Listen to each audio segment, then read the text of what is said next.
on the laptop. And I got a shady face because I want to wear this hat. Are we live? Yes. Good morning. Welcome to Community Church of Boston. We call ourselves a Peace and Justice congregation since 1920. And we light a candle to keep the flame alive, bright and burning after 103 years, as a beacon and a thorn in the side of the city of Boston and the planet and the universe. Here we are. Welcome, everybody. I'd like to light this candle to the memory of Rachel Corrie, who was killed brutally 20 years ago as of this coming week. I believe the 18th or 19th is the anniversary of her passing, and that's 20 years ago.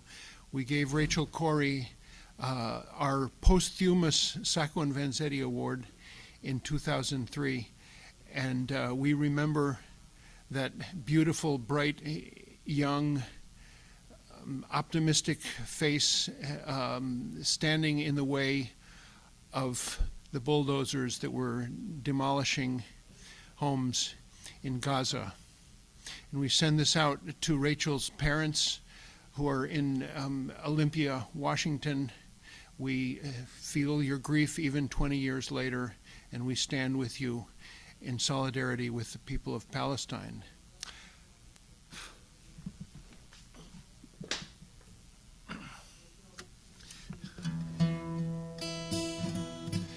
I send this song out to folks who are going to be gathering in front of Community Church in Copley Square in just a few minutes. People from Jewish Voice for Peace who are protesting the presence of a fascist named Smotrich, who is the Minister of Finance of the State of Israel. And he's in Washington, D.C., consorting with his counterparts of that government that supports that apartheid horribleness in Israel. This is a song written by Steve Earle. I woke up this morning, none of the news was good. Death machines were rolling across the ground where Jesus stood, and the man on the TV told me that it had always been that way, and there was nothing anyone could do or say. And I almost listened to him, and I almost lost my mind, and I regained my senses again. Looked into my heart to find, and I believe there'll come a day when the children of Abraham will lay down their swords forever in Jerusalem.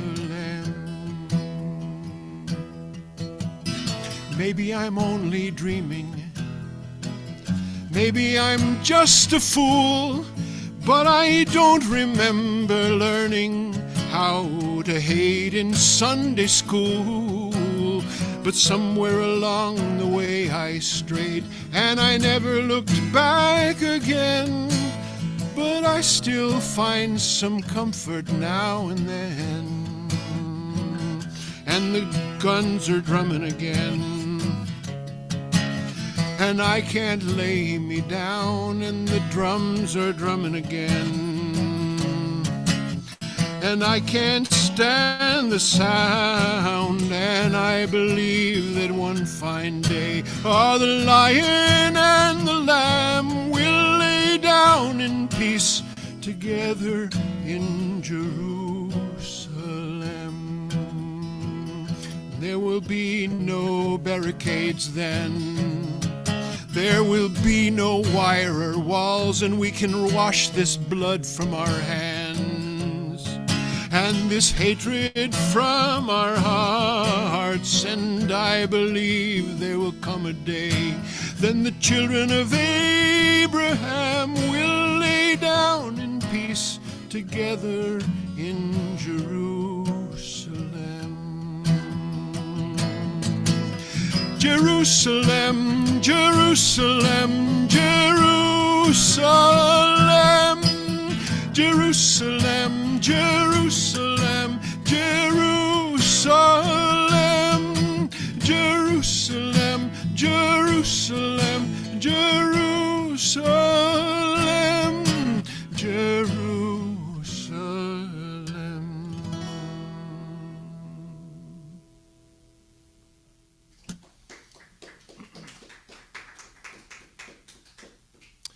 Thanks.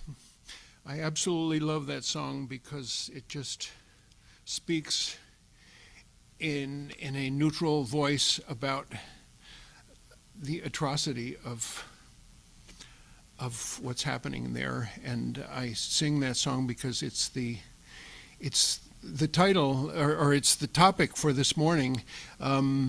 We have a beautiful program, and it speaks to the beauty of what comes from that region. Palestinian art, craft, music. We celebrate that this morning. We truly are amazed by the work of that place. And this morning is about all kinds of objects. I'm surrounded by stuff. And because we've sort of become a repository of beautiful, well, it's not stuff, it's beautiful things. This auditorium is surrounded by the artwork of Diane Esmond. We're just wrapping up, sadly, a exhibition of her incredible paintings from the early part of the 20th century. And my passing thought is to put up next, although I'm only one voice in the choir, a gallery exhibit of my friend Hilda Caballero. You see, I'm a thrift store rat. I love going into thrift stores, and I find solid color shirts and especially jean jackets. And every time going to El Salvador, which is in normal times, not during COVID, but normal times, it used to be 6 months, every 6 months, and I'm hoping to revive that in the upcoming years. But I take her a suitcase full of shirts, and I pick up another suitcase that's waiting for me full of embroidered shirts, and I want to show you a few of them. I'm wearing one of them, but there's these. And I think each one of them is an incredible work of art. Hilda and her two daughters do these flowers and these images on the front, and sometimes, if you're lucky, on the back shirts. And in January I was there, I brought 45 of them back. Here's a jean jacket. But I just wanted to show these off because this morning is about art and craft. Jean jackets.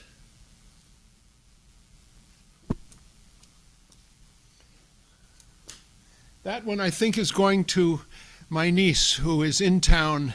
I don't know, I hope you've been having a wonderful weekend, but I'm halfway into this weekend where my sister and niece and nephew are in town from California and are visiting my mom and brother and sister-in-law in Andover, and we just had a lovely evening last night, and we're going to have another one tonight where more relatives come, and that one is for my niece who is expecting a baby, and I think a beautiful jean jacket is going to look great on her. Next object I want to share with you is a set of beads. And you look at these beads, and you might think that they are just costume jewelry or some kind of plastic. These beads are made out of bread. They are little balls of bread that are shaped by Shukri Abu Bakr, who is one of the Holy Land Foundation 5, who are our activist effort in this day and age, and probably will be for a while. Hopefully the shorter the better. Shukri is spending 65 years in a federal prison, and he's making these beautiful beads. He is someone who I've started a correspondence with, and is just an inspiring man who sees beyond his temporary status as political prisoner and is ready to get back into the world and do the work that he's doing from prison. But anyway, these beads are marketed beautifully by his daughter Nida Abu Bakr, and there you can find them on an Instagram page that's called Bread and Beads. And here's the description.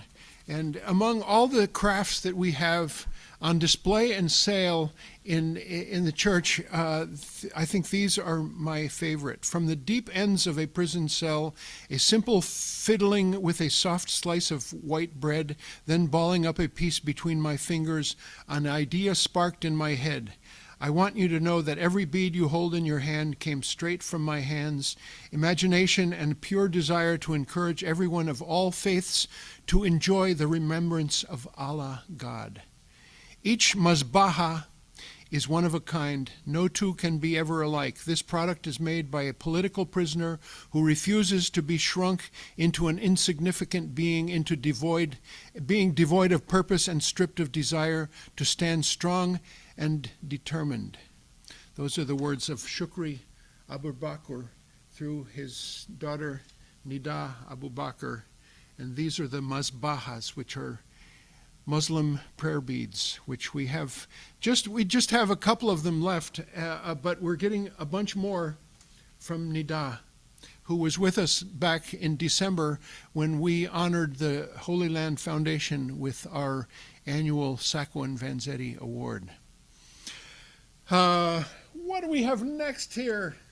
Oh, here's another thing we have for sale at the church on the subject. It's called Injustice, the Story of the Holy Land Foundation 5. We have the books by Miko Peled, which are a description of that horrible miscarriage of justice that happened to the Holy Land Foundation 5. And we have copies of this. If you'd like, come and pick one up. They're inexpensive. Oh, I want to show you my newest product is, it says BDS on it. And that's Boycott, Divest, and Sanction. And it's sort of a pilot project. I had one made and gave it to Joan Livingston, who wears it proudly, and I then had another 4 or 5 made, and we have them here. I offered it to Miko Peled, and he said, Miko wears a BDS button on his coat frequently, but I think that he can't wear it because he goes in and out of Israel a lot. He has family there, and maybe because of the same reason that David Rovics told me. He used to tell a story about during the George Bush years, he would wear a T-shirt that had a picture of George Bush, and it said "International Terrorist" on it. And some people in airports didn't like that at all. So that's the reason. Next, I will show you, as a way of announcing our next week's program, which I'm very excited to look forward to, a book called Talking to the Girls, Intimate and Political Essays on the Triangle Shirtwaist Factory Fire. 1912, did I get that date right? The authors are Edwige Junta and Marianne Tresciati. They are academics, one from Hofstra and one from university in New Jersey. Is it in Jersey City, I believe. But these two authors have compiled a whole series of essays and images, photographs about the Triangle Shirtwaist Factory fire and memories of it. And among them, the person who alerted us to this book is named Michelle Fazio, who's become just a wonderful friend and who will join us. She's the third presenter, and one of her essays are in this book.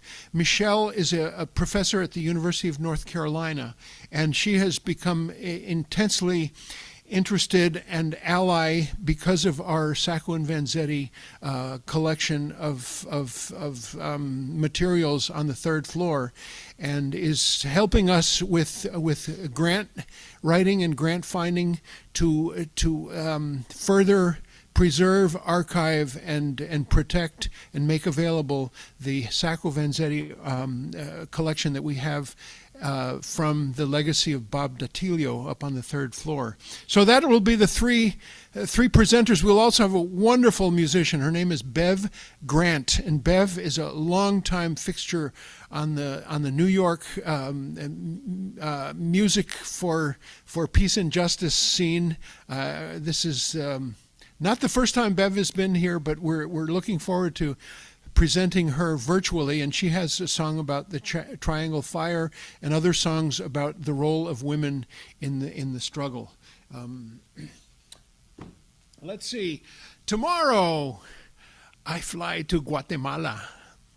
It's a fabric purchase and pickup trip. I will be going to Lake Atitlan immediately straight there Tuesday morning to pick up the likes of these sorts of fabrics. It's called backstrap woven Maya cloth. Here's a new one.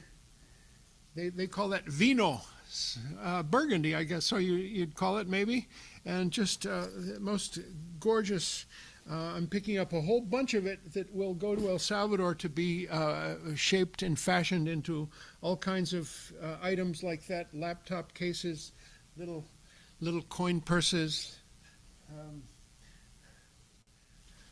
placemats. I'm looking forward to it. I have not been to Guatemala in 26 years, 1996.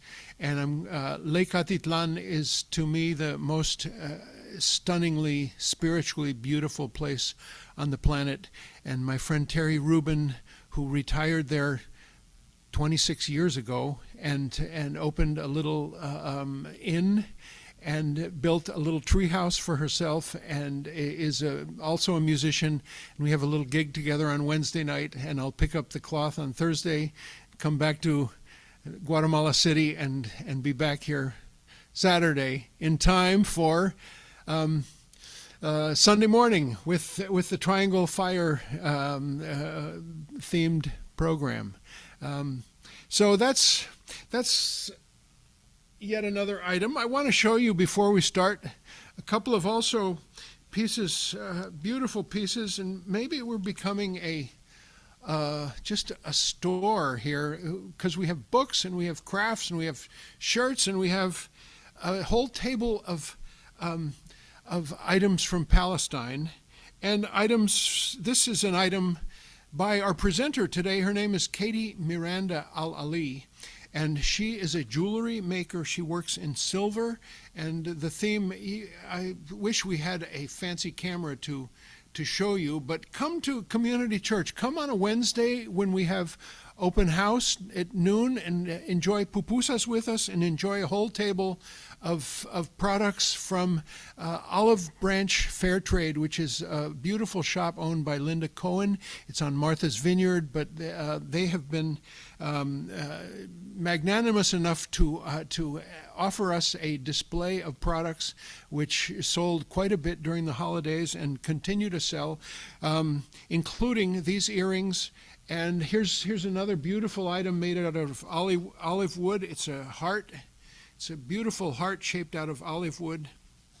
We have gorgeous embroidery, and we have kafiyas and artwork from a young artist in Gaza whose name I don't recall right now, but several beautiful pieces of art.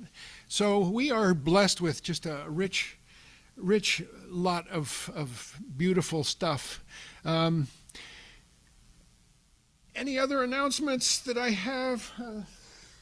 I just brought a lot of pieces of paper.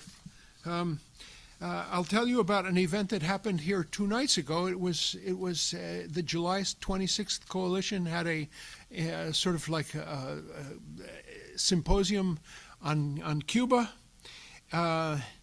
This effort is specifically about getting Cuba off the U.S. terrorism sponsor list, and here's a poster. Again, I wish I could show you that up close to the Zoomers. It says U.S. state sponsors of terrorism list, and it has North Korea, and it has Syria, and it has Cuba, and it has a few others. This is the poster for this morning that Crystal makes up for me every week to put in our archive of programs that goes up into our archives, where there are it starts in the late 20s, but almost 100 years worth of documentation of the programs that we have presented. And here's one I really want to show you. This is for next week's Triangle Fire event. And this one is last week, which I absolutely loved, and I urge you to go on the YouTube to see this presentation. Robert Shetterly, portrait painter, his website is just a remarkably well-made website that we could use some help with on our own website. All kinds of portraits of Americans who tell the truth. And on the front is Kathy Kelly and Reggie Harris, who will be joining us. He's a musician and songwriter. In May, he will be with us. And these two, I don't even recognize who they are, but among those who he featured in the talk were Sojourner Truth and I'm blanking out on lots of others. Who's of course John Lewis. It's a beautiful presentation, Robert Shetterly, and it feels like just the beginning of a relationship, and we hope to have Robert back to talk about other remarkable Americans that he has painted, and we even had some nominations for him. We said, Robert, you should paint the Holy Land Foundation 5. They're Americans. One of them just had his residency and got, he was two were released, and one is now deported to Turkey, the one who only had American residence. And the other one is named Abdul Rahman O'Day, and he will join us in some upcoming week. He was not able to come join us when we gave the prize because he got sick, but we have his plane ticket, and we will make good on that plane ticket and have him join us sometime during the next year before the plane ticket expires. On that note, I've been bloviating too long about Community Church, and I want to sing a song, and then we are going to go on to our program with Katie and Bshara. And this is one that I don't know too well because I just heard about it. It was written by Garth Hewitt, who's a British, very spiritual kind of Catholic worker-oriented songwriter. He's written some very beautiful songs about the likes of struggles in Central America and Oscar Romero. And this is one that's called My Name is Palestine. And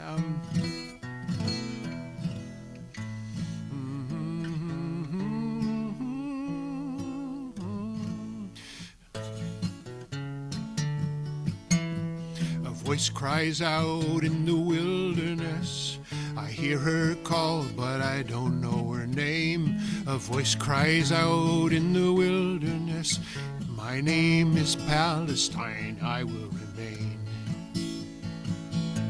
I did it in the wrong key. She's holding a flag so very high, it raises her voice with a strong cry. She's a symbol of a people who refuse to die. She says, my name is Palestine, I will survive. I will survive, I will survive. My name is Palestine, I will survive. I will remain, I will remain. My name is Palestine, I will remain. The forces of darkness can't extinguish the flame of the freedom in your eyes and the love you retain. These are more powerful than the weapons of war, with their terror and lies, but you bring something more. And all across Palestine they've had enough of the killing and wounding from Israeli guns. They want no more occupation, no more siege, no more brutality. They just want peace. I will survive, I will survive. My name is Palestine, I will survive. I will remain, I will remain. My name is Palestine, I will remain. Make a road in the desert, make a road. Make a road in the desert for a new dawn to come. Make a road in the desert, make a road. Make a road in the desert for equality to bloom. It's a place that they tried to make disappear. It's the people they tried to make disappear. But the welcome they give you always means that Palestine gets under your skin. I will survive, I will survive. My name is Palestine, I will survive. I will remain, I will remain. My name is Palestine, I will remain. Make a road in the desert for a new dawn to come. Make a road in the desert for equality to bloom. Make a road in the desert for human rights to come. Make a road in the desert for freedom to come. She's holding a flag so very high, raises her voice with such a strong cry. She's a symbol of a people who refuse to die. She says, my name is Palestine, I will survive. She says, my name is Palestine, I will survive. My name is Palestine, I will survive. My name is Palestine, I will survive.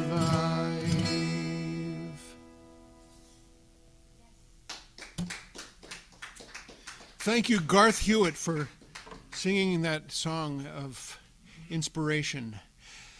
So now we introduce this piece of podcast that Katie recorded for us.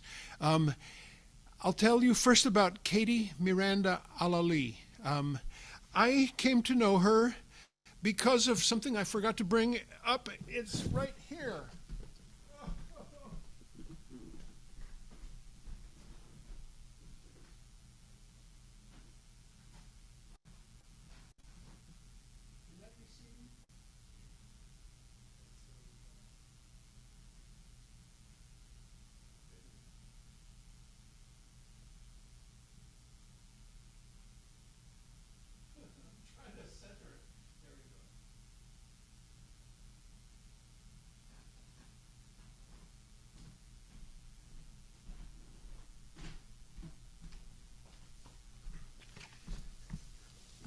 This painting is, of course, called Pietà, and It is a retelling of the Christian Pietà that you see in artwork of Europe, except this has a mother in a kafia, in a hijab, and her son in a kafia with a bullet hole.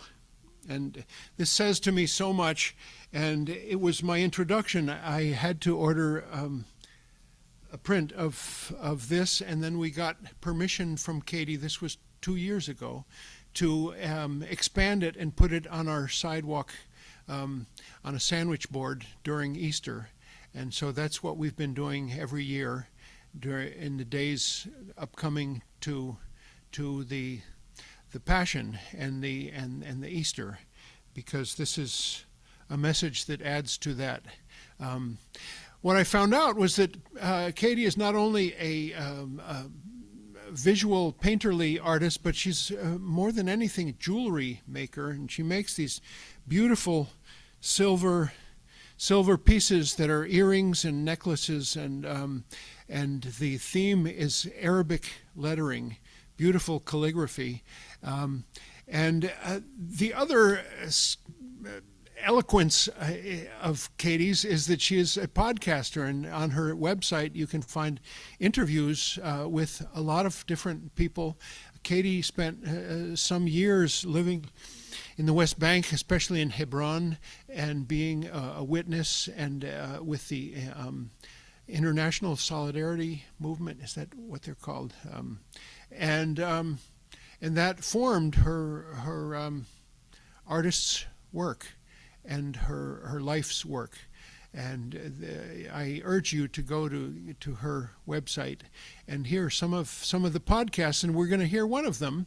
And the interviewee, and I hope they talk to each other, and we find out more about Katie as well. She's in addition is a mom, and runs this incredible business of her artwork.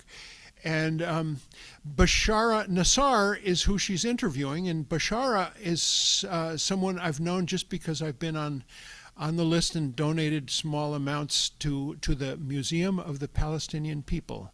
And it's Washington, D.C.'s venture, founded and directed by Bshara Nassar, who's from Bethlehem, is a Palestinian Christian.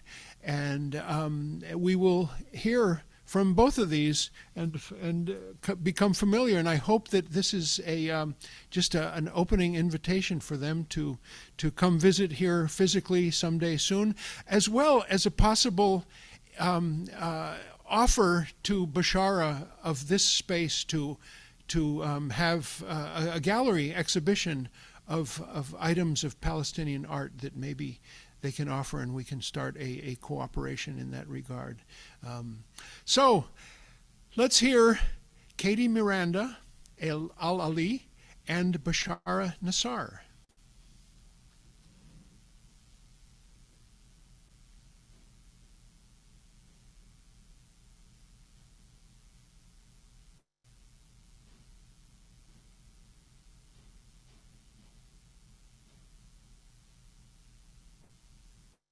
Okay. Hi, everyone. My name is Katie Miranda, and I am here with Bshara Nassar. I will be hosting this conversation today, and I'll just introduce myself real quick. I am a fine art painter, illustrator, and jewelry designer. I've worked with the International Solidarity Movement, both in and out of Palestine, since 2006.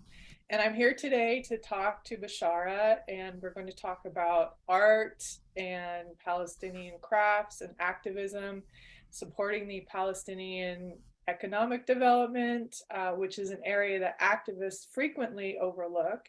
And we are going to talk about how you can get involved. So, Bshara, why don't you introduce yourself? Yes, well, thank you so much, Katie, for taking the time, and for Dean for this invitation to be with you today. So my name is Bshara, and A little bit about myself. I am originally from Bethlehem, Palestine, the real Bethlehem, not the one in Pennsylvania, the real one in the West Bank in Palestine.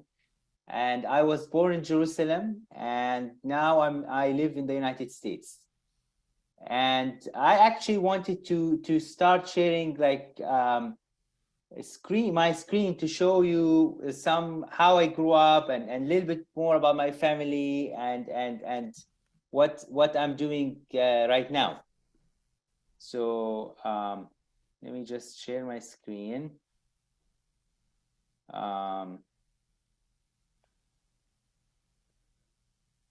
All right, so as I said, I grew up in Bethlehem, and one of the actually most fun things I grew up doing is playing soccer, or we call it football, and as you see, this is not me, but it's an image of boys playing on the streets. I used to play on the streets of Bethlehem. I grew up, really in love with soccer and wanting to always be out there and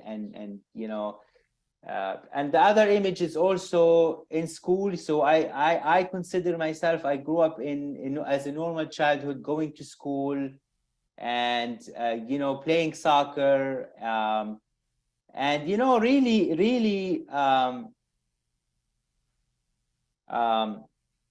growing up in Bethlehem, as you can see from my screen, this is the Nativity Square, where you see in the back the Nativity Church, and you can see also on your left a mosque, which shows the Palestinian Christian and Muslim living together. And that's one of this image shows the Christmas Eve, which is the 24th of December in Bethlehem, where scouts are marching, and at the night where we have a lot of fireworks and celebrations and prayers at the Christmas Eve. And this is how I grew up. This is growing up in Bethlehem. Of course, I growing up, as I said, this is the normal life, and I didn't realize that something was going on in Bethlehem or in Palestine in general until I was 12 years old, and that was when the Second Intifada happened. And the Second Intifada, which is called the uprising, where the Israeli government reoccupied the West Bank. And this is where I start to realize, like, oh, there's something wrong, like because what happened at that time is that as I was playing soccer in the streets with my friends and neighbors, all of a sudden I could not go out to the street. And my mom said, my parents was like, Bshara, you should stay in. You cannot go outside. And I started questioning. I started saying, well, why can't I go outside? Like one day that all changed. And the reason why, because there was curfew. There was curfew in Bethlehem for almost 40 days. And that really affected me a lot, as really broke the normacy of who I am, right? And just being stuck at home for 40 days, and that where I start to question and be aware of what's happening in Palestine in general. And this is actually some images from Bethlehem. As you see, there is the checkpoints. There is the wall, the wall, the separation, or the apartheid wall, as we call it. It's it's cutting Bethlehem from Jerusalem. Growing up in Bethlehem, I could not go to Jerusalem freely, as I needed a permit to go to Jerusalem, even though I was born in Jerusalem. And so as you see here, these are the images of checkpoints crossing to Jerusalem. As you can see, actually, this is my cousin here, who's also a Palestinian American, who were able to write some graffiti on the walls. As you see in this image, this is like a neighborhood that's separated from farms, and this is what usually what happened with life in Palestine, where the Israeli government come and say, well, we're gonna separate the land from its people. And as you can see clearly, the land here with the olive trees are separated from their owners from these houses here. There's a tradition of artists, since we're speaking about art here, to paint on these walls. And as you see from Bethlehem, Merry Christmas from Bethlehem Ghetto, and there's so many art expressions and messages that artists have left throughout the years on this wall, as it was built in 2000. So it's been almost 25 years at the existence of the wall here. This is my family farm, and you know, I also grew up on my family farm, which is outside of Bethlehem, and this is just a little bit a few miles outside of Bethlehem, where you know, my family had this farm since 1916. And just a little bit history about you know, the Palestine and the Middle East, that in 1916 the Ottoman Empire was there, and actually they were there for almost 400 years. So when my great-grandfather bought the land in 1916, back then there was the Ottoman Empire, right? And usually when people would sell land, they would sell it in a handshake, usually at that time, right? So my great-grandfather managed to do two things that were smart at that time. One, to get papers to prove the ownerships of the land. And second, he registered the whole amount of the land, because back in the Ottoman Empire, the Palestinians used to pay taxes. That's an imposed by the Ottoman Empire. So if you have 100 acres, you would register 10 acres to avoid paying taxes.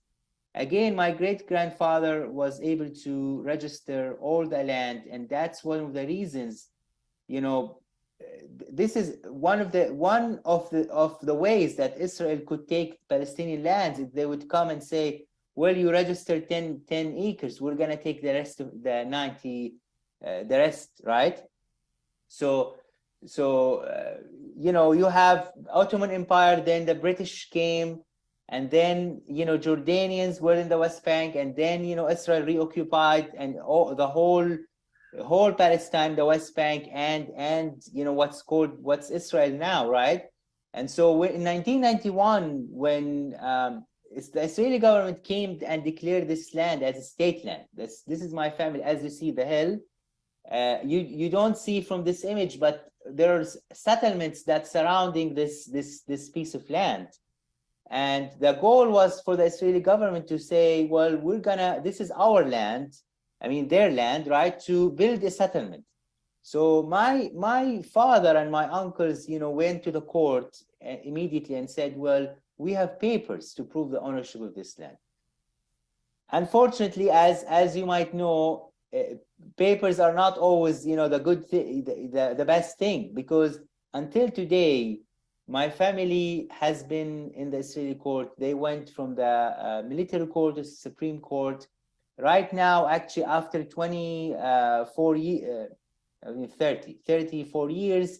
they're still in the courts. They're still there. The case is being postponed, and currently, actually, it's in the.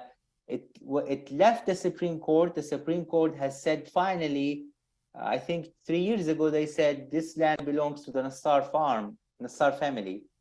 And now it's back to the military court. And the military court, since for the last 3 years, have been postponing the case and not giving a definite answer. So anyways, this is my, you know, how my family story.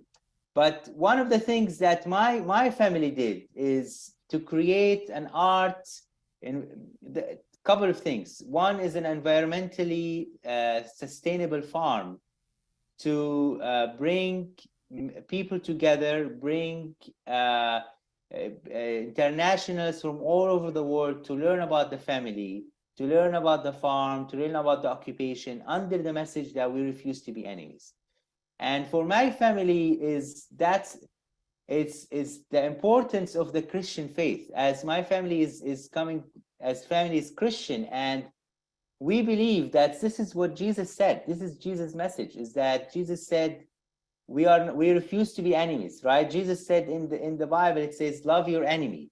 And so this is one of the messages of my family, the philosophy of the farm, and living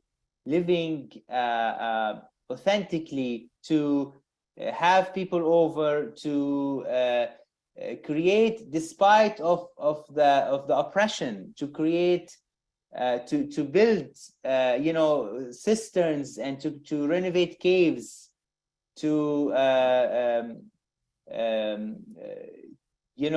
despite of turning frustrations into something positive, and bringing kids, traumatized kids from Bethlehem and from the West Bank, to do artwork in the farm.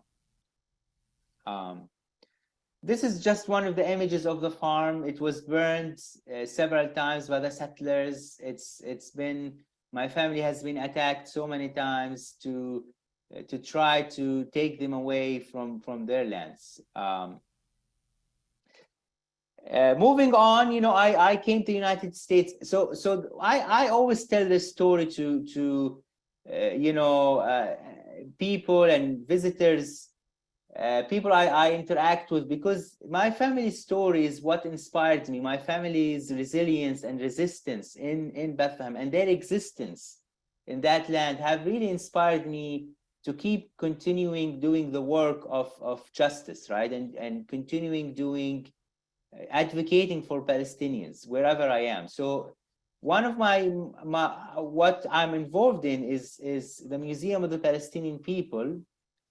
And the story is that I came to the United States in 2011, and as any visitor coming to the city, I was really impressed by museums and monuments and memorials. Of course, as you know, DC is a home for Smithsonians, and we have the African American Museum, for example. We have the Holocaust Museum. We have the Native American Museum.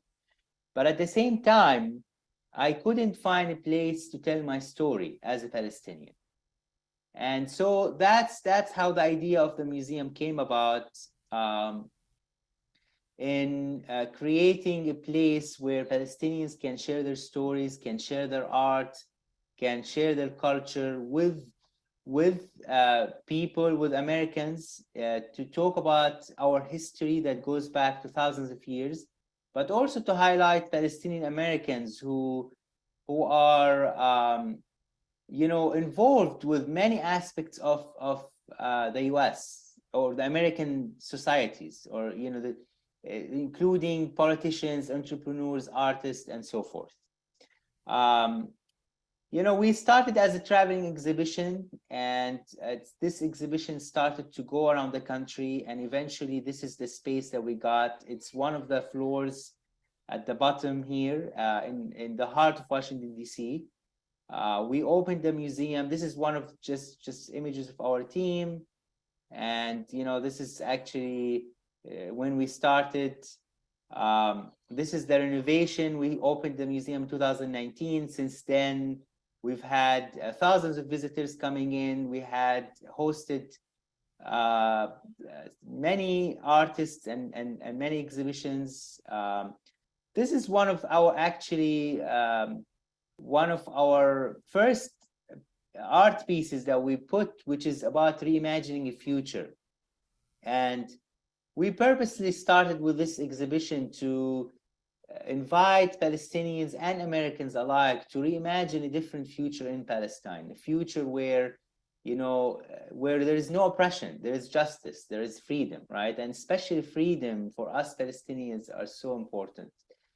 And as you see here, this is the sun of justice, right? And the wall is cracked and it's actually broken, and the sun is coming in as a sign of one day it's a hope, right? It's an image of hope for a future that we can live into. These are just one of the exhibitions. This is the grand opening. We invite you. I know you're in Boston, but we invite you to come to DC if you get a chance. We actually had several guests from Boston that came to the museum. We offer tours Fridays and Saturdays. Other days we do private tours. So if you're coming to DC, please let us know. We'd love to have you in the museum. These are just websites and all of that. But this is just quickly my story, and I know Katie has a lot of questions, and I wanna maybe stop here and maybe kind of give the opportunity to Katie to ask some questions here.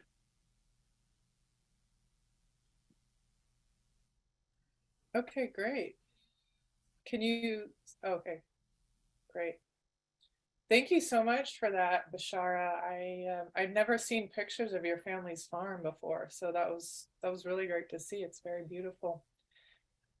So the first thing we're going to jump into now is we're going to talk about Palbox. Now, Palbox is a quarterly subscription box that I founded in 2016. It is the first subscription box focused on Palestinian products produced in Palestine, and it also contained my jewelry. Palbox is delivered to your door once per quarter. And I handed off Palbox to Bshara and his wife Kirsten about 6 months ago. So Bshara, can you give us an update? Can you tell the audience about what you've been doing with Palbox for the last 6 months? Yeah, it's been an exciting journey. As you know, thank you so much for this opportunity, Katie, to allow us to to work on this amazing project. My wife and I have really enjoyed every bit, and it really in the last 6 months we actually traveled to Palestine few months ago, last summer, and we visited a lot of artists, a lot of farmers, a lot of artisans. We talked to them about Palbox, between farmers, between people who do coffee, between coffee factory. We've been talking to them. They've been very excited. So we've been kind of fostering these relationships with these farmers and artisans, because really the goal is to support these farmers, as they don't have a way of getting their products outside the United States. That's coming from a farming family. Like, I understand, like, my family cannot really, they have been doing a lot of products, but it's very hard to even sell them in the Palestinian market, and it's very hard to take them outside, because there's a big process of importing and packaging and all of these processes that has to come in. And I think this is where Palbox come in, is to make it easier for these artisans and these farmers to get their stuff out. Of course, it's not easy and it's not cheap. And even at our side, we just got a shipment from Palestine, where it was held by the Israeli customs for over a week. It was delayed in being shipped. So yeah, this is what's the goal, and we're very excited. What's in the current box? Yeah, this is a great question, Katie. Thank you. So the current box have olive oil, which is 700 ml Palestinian olive oil from Nablus or Jenin. It has Arabic coffee. Actually, let me share my screen. Maybe that's just for people, to see. That's maybe easier. Yeah. So here's the website. It's palbox.org. And as you see, there's olive oil. There is coffee. This is a brand new coffee called Palestine coffee. It's an Arabic coffee or Turkish coffee. Arabiya. Kahwa Arabiya, exactly. As you see here, Kahwa Arabiya. And this is actually, there is a recipe of how to make Arabic coffee in our current newsletter. Awesome. Yeah. And this is your jewelry. This is Katie's jewelry, which is she actually did it specifically for this quarter, and you can talk more about it, if you would like. But this is your jewelry. It's a success silver earring. I've seen it in person. This image does not give it justice. I mean, it's amazing. It's sterling silver with blue and white sapphire beads. Wonderful. And then we have a postcard from a local. We're through this postcard, we're supporting a local Palestinian vendor store. Actually, his store, it was just next to the wall. So you step out of the store, and it's next to the wall in Bethlehem, next to the Waldorf Hotel, which is also Banks's hotel in Bethlehem. Very, very good people. We were able to support them and get these postcards from their store. Sumac is a very well-known spice in Palestine. It has really good. It's very tasty. It goes over chicken, over hummus, anything like that in cooking, and it's very, very healthy. You put it on salad too with olive oil. So yeah, this is to answer your questions. These are the items in Palbox. Awesome. And can you tell people how they can subscribe to Palbox? Yes. And how they can get 10% off their next box? Yes. So to subscribe, you can go on palbox.org, and you can just click get started. You can sign in with the quarter, 1 quarter, or 4 quarters.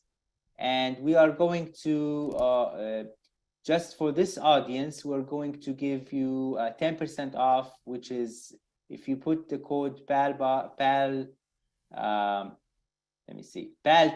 PALBOX10, you will get 10% off. And maybe Katie, you can send that code with the presentation. So sure. So if you go to palbox.org and you pick your subscription, you can subscribe either pay per quarter, or you can prepay for a year's worth of boxes. That's 4 boxes, and you get a discount if you do that. And if you use the code PALBOX10, you will get 10% off your first box. PALBOX10. But if you pay for the whole thing, you get 10% off the whole thing. Yeah. So it's actually better to pay for it up front, because you save up front. You save the whole thing. Yeah. So what are some of the obstacles around getting Palestinian products into American markets? You talked about the customs.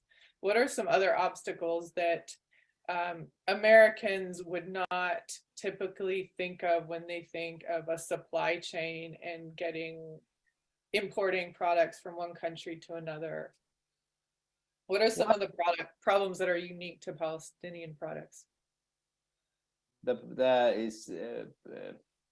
That unique to Palestinian products. I mean, it's actually, you have checkpoints in Palestine, and there's always questions of what's inside these products, and there's always suspicious of like, oh, what are these products? Why are they coming out? Because what really Israel is trying to do is to promote the Israeli products. That's why when you go to Whole Foods or when you go to Costco or whatever, or Giant, you always see Israeli products. And they question, oh, where is the Palestinian products, right? And that's why, because Israel has been, you know, always giving the ease to Israeli farmers, Israeli producers to go and get their products outside of Palestine. But they impose taxes, they impose delays, they impose fees, and sometimes flat, not allowing any Palestinian products to leave to leave Palestine. So that's main obstacle, and of course it's very hard to find Palestinian products in the United States. Yeah, Which is something I'm working on, is to get more Palestinian products in stores. Go ahead. Kate. That's awesome. And I want to segue now into talking about why this is so important from an activist perspective. So there is a lot of disillusionment amongst activists supporting Palestine, because, you know, a lot of us, like me, for example, I've been working on this since 2006, and looking back, it's actually gotten worse. It hasn't gotten better. So people tend to get disillusioned, they get depressed. But here's the thing, Palestinians don't have the option to get disillusioned or to stop resisting. And by resisting, I mean just existing in Palestine.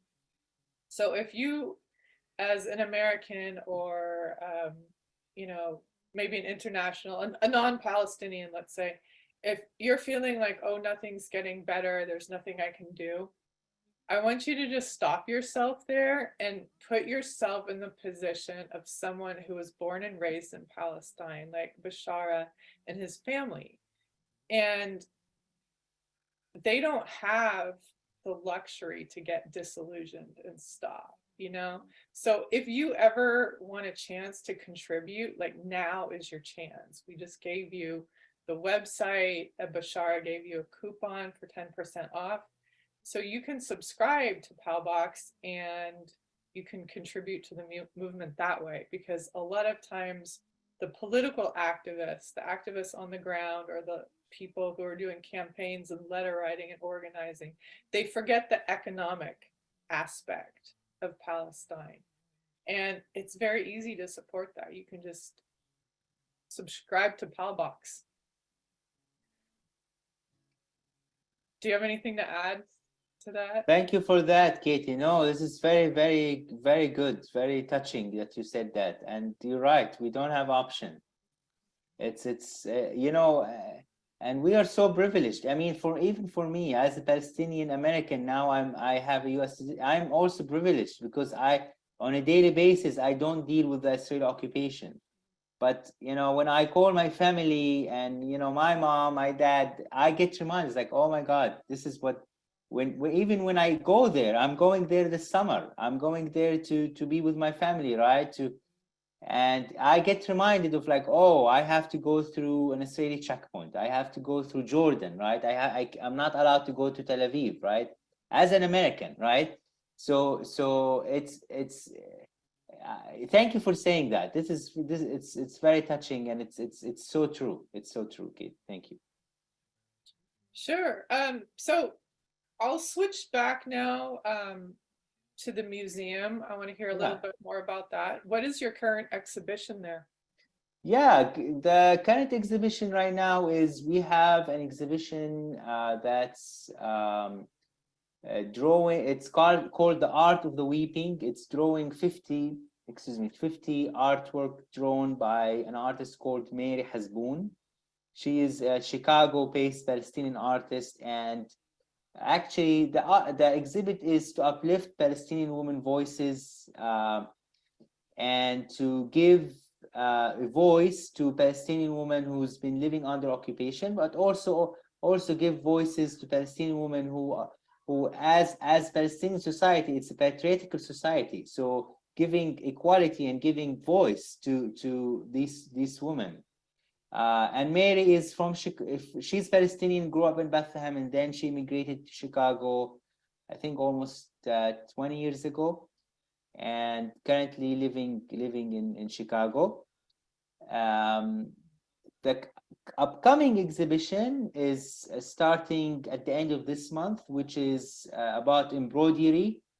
It's our collection that we've been collecting for the last 5 years, where many Palestinian and Americans have been donating their dresses to the museum. We've been collecting them, and we are going to talk about to feature these dresses, where they come from, how they end up being in the United States, and it's especially very important because this year is 75 years of Palestinian displacement. As Palestinians were displaced in 1948, that was 75 years. 700,000 Palestinians were displaced, and when Israel was created. So we are commemorating that with these dresses. We're talking about dresses bring a lot of cultural, artistic, and a heritage where this is our heritage. This is how we used to dress, right, in Palestine, and especially women. And before 1948, this is what existed, right? And so it's really important to highlight these dresses and to highlight that 75 years of dispossession. How can people support the museum? Yeah, so if you would like to support the museum, you can go on our website, which is the museum website, which is www.mpp-dc.org, and you can go there and give a gift or donate to the museum. Wonderful. Thank you so much, Bshara. Before we close, I want to give a shout out to somebody in the audience, my friend and colleague, Linda Cohen, who is there at the church. She is selling Palestinian products. She's selling olive oil, other crafts. She's also selling my jewelry there. And Linda Cohen is a really amazing woman. She's a Palbox customer. So if you are at Boston at the church right now, you can go and talk to her about Palbox. She's a Palbox customer, and she was inspired to start a store, Olive Branch Fair Trade, which sells products mainly from Palestine, but from other places too. And it is one of the largest collections, if not the largest collection in the United States, of Palestinian crafts for sale. So I just want to make a big shout out to Linda and thank her for her support over all these years. So thank you, Bshara, and thank you everyone for watching. Thank you, Katie. I appreciate the time to be with you all, and your support and your solidarity is very important to us. Thank you.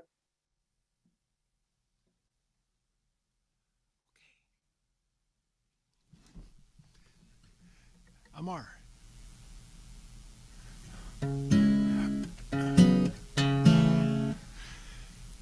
Katie and Bshara, thank you for that beautiful presentation.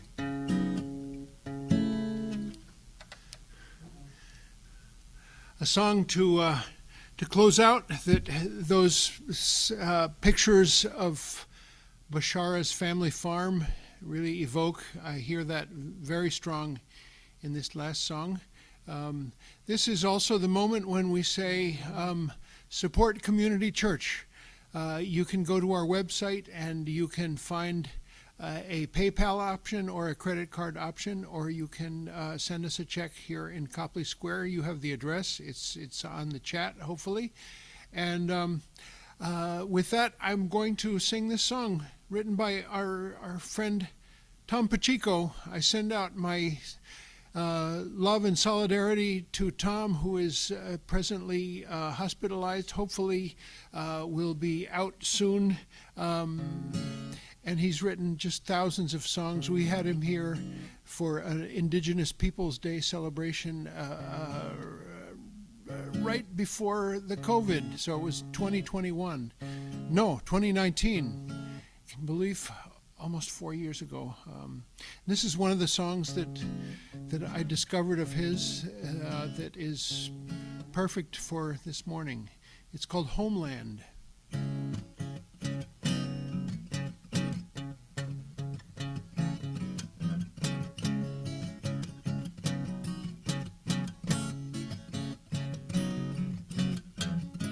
Have you ever been homeless? Have you ever been lost? When you know where your home is, but you can't get across? Do you dream of the orange groves where your grandfathers lived? Have you suffered such sorrow that it's hard to forgive? Cry, cry, cry as the refugees wait. Shut your eyes to the sorrow, shut your eyes to their fate. Try, try, try, they just won't go away. May the Palestine people have a homeland one day.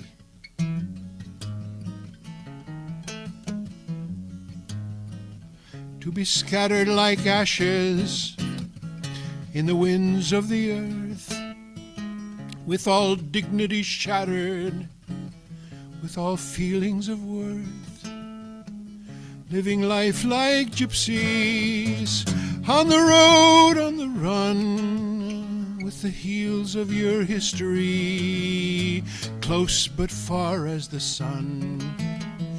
Cry, cry, cry, as the refugees wait. Shut your eyes to the sorrow, shut your ears to the hate. Cry, cry, try, they just won't go away. May the Palestine people have a homeland one day. A people of culture, of genius and heart, mathematics and science and grace, grace in the arts. Caught between the wall and the sea and the bombing assaults, with each settlement growing till there's no land at all.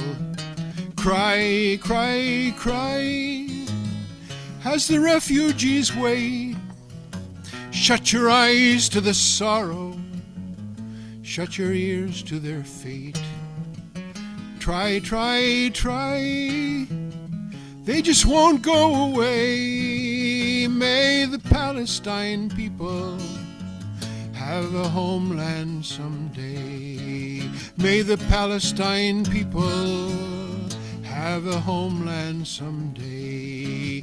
May the Palestine people have their homeland someday. Someday, someday, someday.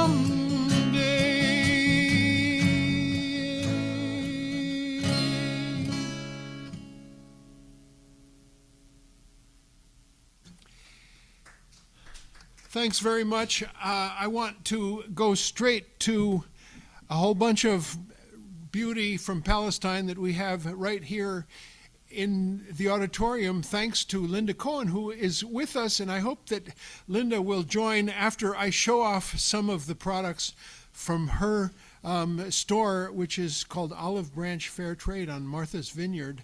And I'm going to walk over to the camera so I can be right at the camera and show you.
of these beautiful products from Palestine.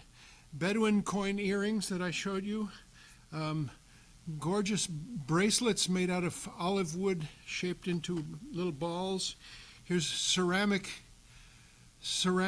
from, let's see, does it tell you where they're from? Al Salam glass and ceramics in Hebron. I hope I get to visit all these places sometime soon. Beautiful beadwork, embroidery, and that cookbook. My wife Jennifer got that for her Christmas present, and we've had a couple of recipes from that Palestine cookbook called Baladi, and they're delicious. And I will also show off these beautiful hearts that are made out of olive wood hearts. So all those things can be had here at the church. Come during our office hours, Monday, Wednesday, Friday, or on Sunday when we have church, and we can make a transaction and make sure the money gets to where it needs to be. So that's what I have from here, and I want to open the floor for anyone who would like to chime in. Are you there?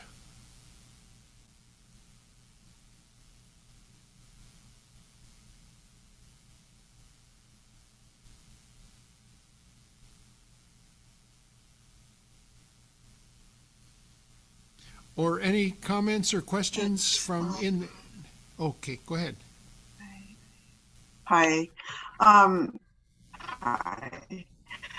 I'm Linda, and I have to say that I couldn't miss this this program with Katie Miranda, because when I've been having just heartfelt despair and distress over the situation in Palestine for so many years, and when I received my first Palbox, it was such a thrilling.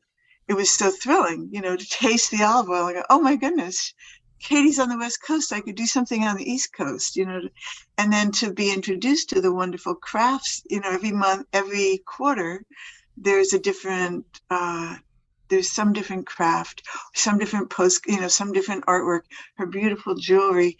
And it was, and I don't know if there's still, I have continued my subscription with the new, you know, with the person who's who you've just had the interview with. Bshara. And I can't, Bshara, thank you. I'm losing it as an elder here. And I can't remember if there's still a newsletter with that, but there has been a newsletter that also usually has recipes and and stories about what you're finding. So it was incredibly inspiring to me, and started, you know, and that's why I started Olive Branch. And I'd like to recommend, I get a lot of wonderful books, especially from a Palestinian American publisher, Interlink Books, which is in Massachusetts. They published Jodi Callis' Baladi book, but her first book was Palestine on a Plate. And I think it might have been one of the first times in the US that there was a big, beautiful book with the word Palestine on the cover, because I'm sorry to say that AIPAC and the Zionist Christian, the Zionists, the Jewish Zionists and the Christian Zionists have been so successful at suppressing even the word Palestine. So I'm really grateful for what Katie said about the despair. I certainly feel seeing things getting worse by the moment is very, you know, is deeply distressing. And yet there are, you know, more people are saying Palestine, more people are wearing keffiyehs, more people are reaching out, you know, to support. And I think that's, you know, there's some movement internationally of support. for Palestine. So prayers for free Palestine as soon as possible. Thank you. Thanks, Linda. Just know that from here in Boston, we are really enjoying having that table of products, and to that table has been added olive oil that was brought to us by Jewish Voice for Peace folks who wonderful. Are here frequently on some of the programs that we've had recently. One that we had just about a week and a half ago was a documentary, Al Jazeera documentary about the Holy Land Foundation 5. And that's when the olive oil appeared here, and we are keeping a separate envelope. So if you need some olive oil, come by here and you can pick some up, courtesy and compliments of, not compliments, it's not free, but of Community Church and Jewish Voice for Peace. I think about just questions that I would have had for Bshara, where about traveling. He cannot enter in Tel Aviv. Is that what he said? Yes. Cannot enter Tel Aviv. Has to enter through Jordan. Even with an American passport. And that's true of any Palestinian American? I'm asking Linda, who might not know this. Yeah. The answer to this question, I do. One certainly observes anybody with a Middle Eastern or Islamic background being profoundly harassed in Tel Aviv if they can go, if they are allowed to go. But I don't think anybody in the West Bank is allowed to travel through. They're not allowed to travel through Tel Aviv unless they have some kind of diplomatic special permission. Yeah. It strikes me deeper and deeper that what's being created by Israel now is becoming more and more similar to pre-civil rights era South, Ku Klux Klan, some of the vigilantism that we saw recently, and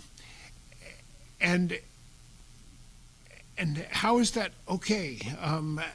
How is that okay enough that this country is giving $4 billion or whatever the number is a year to say it's okay?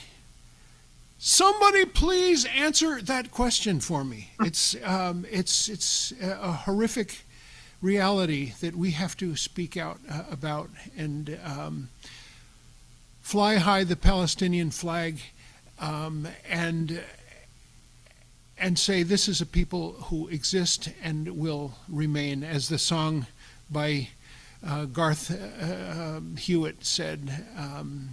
I will remain. My name is Palestine. I will remain. And that's something that just strikes me so deeply. And it's a still small voice. Why is this not spoken in a loud voice from every congregation and every denomination? It's just incredible, and it strikes me personally that this is a mission for Community Church. I'm not crazy about the word mission because my parents were missionaries, and there's a side of that that's beautiful, and a side that is dark, and that is about imperialism and colonialism. Sad to say, I'm happy that most of my parents' legacy is a very beautiful one about compassion and helping and educating and easing people's human suffering, but it's still a big question there. And you know, I think back on, and please stop me if I bloviate. I'm enjoying that word a lot lately, bloviate, because it's what I get to do about community church quite a bit. We have this history where I was just up in the archive room. Every time I go up there, I can't get out of there. I was up there just this past Friday. We found something we'd never found before, a letter to Community Church's minister, Donald Lothrop, from John F. Kennedy. And it was a letter saying, Senator John F. Kennedy, 1956, saying, "I'm sorry I can't speak on a Sunday at Community Church. My Catholic faith prohibits me from doing that, but I'd love to participate in some other kind of forum, maybe on a weekday." It's a very interesting letter. But what I found also and remembered was that Community Church has some very Zionist roots. In 1948, Donald Lothrop gave a sermon that was called "Christianity and the Hope of Zionism," and speaking about this was 1948, of course, and the Holocaust had just happened, and it's understandable, I suppose, but and this church has strong roots in Unitarian Universalism as well as Judaism.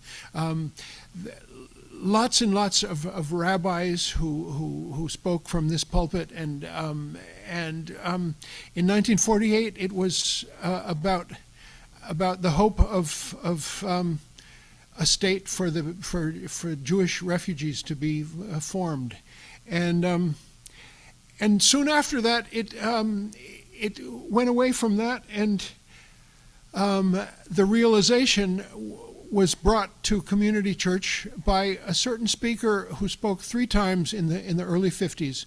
Her name was Dorothy Thompson.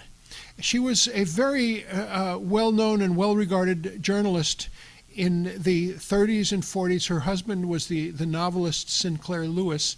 Dorothy Thompson was also of very Zionist leanings, but she, in the early 50s, went to Gaza and reported very honestly, and you can find it on a YouTube, very honestly about the dire, horrific situation that was happening in Gaza from refugees just being forced out of what was to become the state of Israel and forced into tiny regions in Gaza, and then from the other neighboring countries where there are still to this day stateless people who were driven out of Palestine, this was a message that came from Community Church in the early 50s. At that same time, Dorothy Thompson was basically blacklisted because of her anti-Zionist message and because of her speaking truth about the refugees in Palestine and Lebanon and Syria. And she lost her career as a journalist. And that's when she became a traveling speaker, and when Community Church sponsored her and started realizing a whole different message about truth about Zionism, which was unfolding and continues to unfold 70 years later. I wonder if there are any other comments. Hi, Susan. Will you join us, Susan? Hi. Hi, Dean. Yeah, I'll try not to speak too long. I think there are some Unitarian Universalists in the audience, and perhaps if people review the recording, I want people to know that the General Assembly is in Pittsburgh in June, and I will be there as part of Unitarian Universalists for Justice in the Middle East.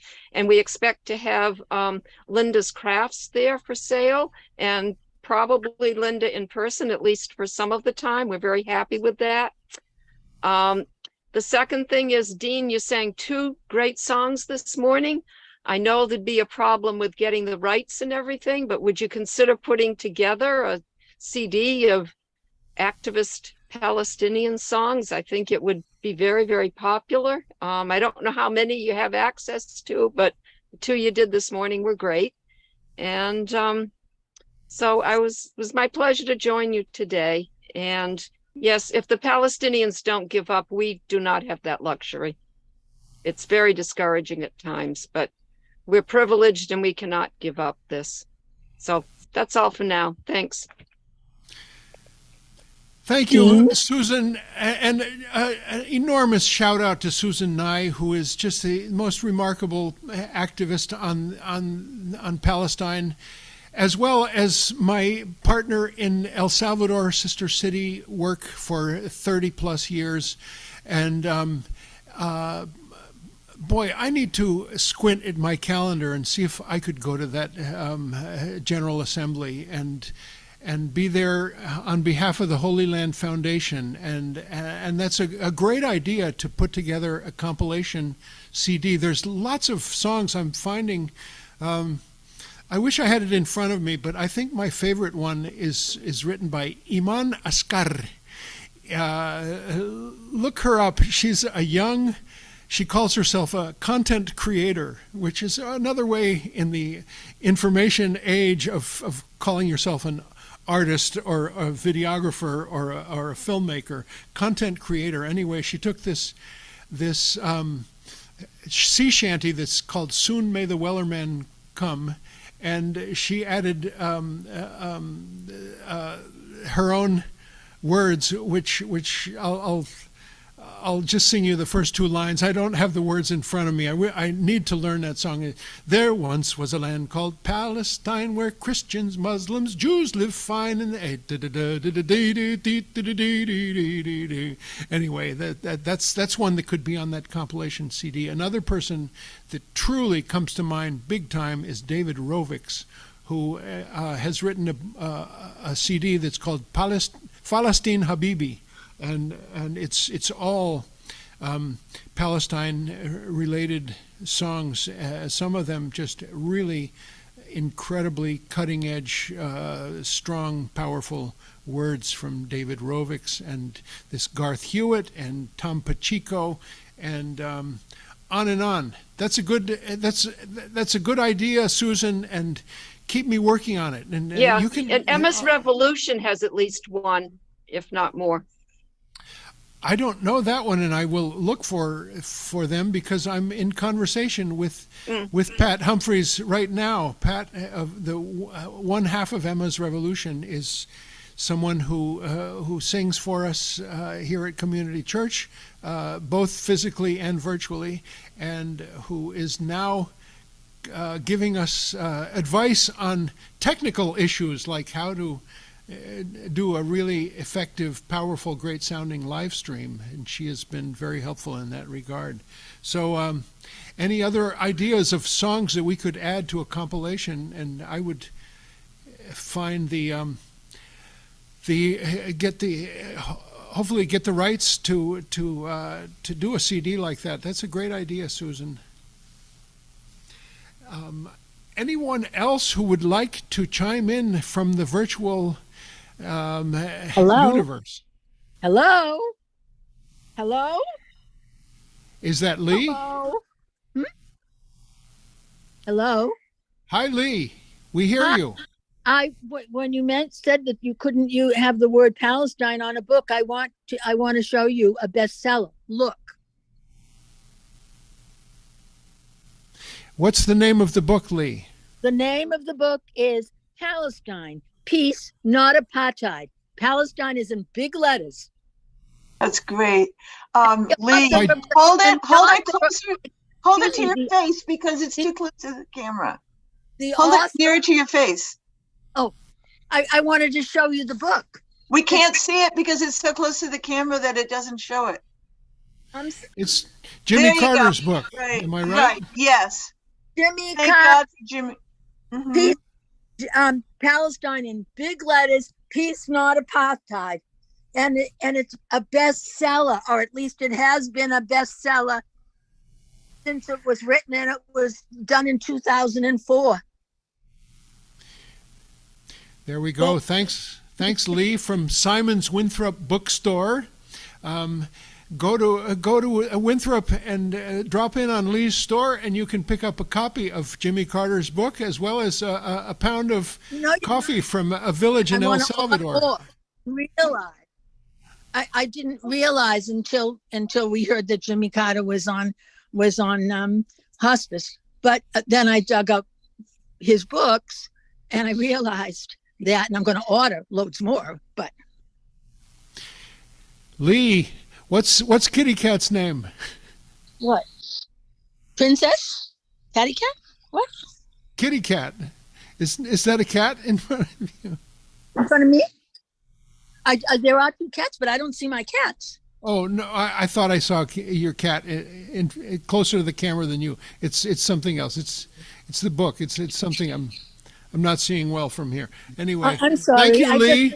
I just needed to show that title when you said that Palestine had not been written in words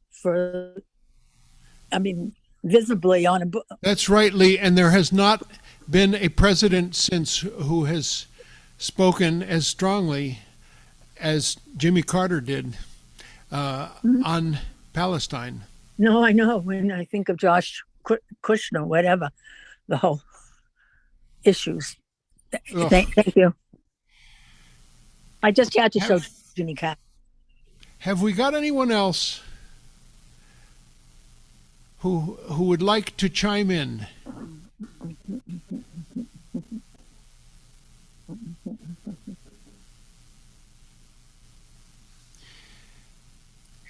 Hi, this is Mares from Heartland, Michigan. Hi, Mares. Hi, I've been dealing with Palestine and got interested in it in 2004 because of the small village of El Aqaba, and they had a kindergarten that was going to be demolished. And the mayor has come to the United States in a wheelchair. I think it was 2008 to Congress. And there was a great evidence of trying to get petitions and everything else. And the little kindergarten is still standing, but economically, it's not going well. There's been a lot of congressional work calling the senators and all of that to try to keep the village from being destroyed. The houses that have been built, they've gotten demolition orders, but nobody's giving up. In fact, Donna Baranski Walker of the Rebuilding Alliance is in Palestine as we speak. She left, and she's going to be there and try to help the family that is fighting to have recompense, I think, for their home that was demolished in Jerusalem, the Salih family. And the Holy Land 5 that you introduced us to is wonderful work that the Community Church of Boston is doing. And that's why I've been coming in to here. And that's why I'm here today. I know about Robert Shetterly. He's also been to the little village of Al Aqaba in the West Bank, along with a woman artist, which they painted some artwork on the cheese factory there. So there are many people, and also the Tent of Nations, the Bashir's family, that they've got a whole network of people in the United States from the UUs that are helping with that appeal, and that's happening, that's been put off again until May. So I guess we have to keep working just like they're working to support. And I was thinking media, our coverage in the media is not nil, really. They only cover when the Palestinians are getting bombed, and they're not covering culturally and some of the everyday things that are going on. They do it from a different perspective. So maybe we need to be more cognizant of what our media is giving us. Well, thank you, Mayors. I just looked up Heartland, Michigan on my phone, and I found that you're just outside of Detroit, northwest of Detroit. And it's lovely that you're joining us, and I know that you've joined us a couple other times before, and that's a beautiful thing that we have sort of a nationwide little constituency. We have several people who join us from Maine very regularly, and one who joins us from South Carolina, if I'm not mistaken. So it's a beautiful thing, and thank you for joining us and for being in solidarity with us and a lot of different causes that we are involved in. And it's a humbling thing, trying to figure out what we're doing here at Community Church. We own this building that's right in the middle of Copley Square, and we're trying to do the right thing, to be a welcoming space and a space that's open for all denominations and all creeds and orientations, and that is also an organizing space for a lot of different Boston-based organizations who want to meet physically here. We had a meeting just last Friday night about Cuba. And trying to get Cuba off the terrorist list. And we have Extinction Rebellion meetings here in this space. So that's what we're doing. We're broadcasting out to you from our little Vatican here. And someone else has something to say. Hello? Or somebody just unmuted. Or somebody who doesn't realize, but if you would like to. Okay. So on that note, we want to say goodbye and thank you for joining us, and be very well. We have two wonderful concerts at the end of March 24th. Jacqueline Schwab, the Ken Burns soundtrack voice of many of his series. Her name is Jacqueline Schwab. She will join us live here at the church with our beautiful piano that's behind us that will be beautifully tuned for her. I'm really looking forward to her program. This one is called I Lift My Lamp, Voices from Immigrant America.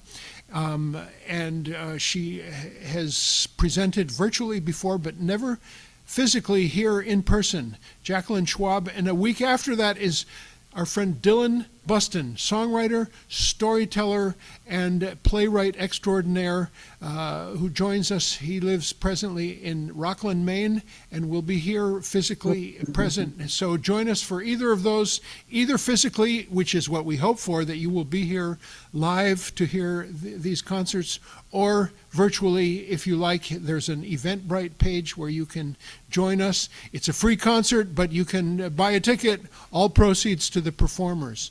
And on that note, we thank you, and we hope you have a wonderful week. We remember Rachel Corey, and we send out our grief and our solidarity to her parents in Olympia, Washington, 20 years after her sad passing, exactly 20 years ago. And thank you for this program on Palestine. And we hope you will join us on a Wednesday at noon for a luncheon and open house at the church. We'd be glad to show you our Sacco and Vanzetti materials.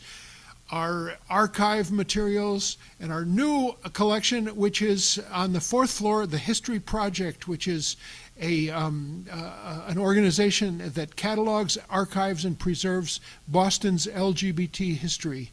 It's a wonderful new tenant and new addition to what we have and what we do here at Boston, at Community Church of Boston. Thank you, and hasta la próxima. I'll be in Guatemala, but back for next week's program on the Triangle Shirtwaist Fire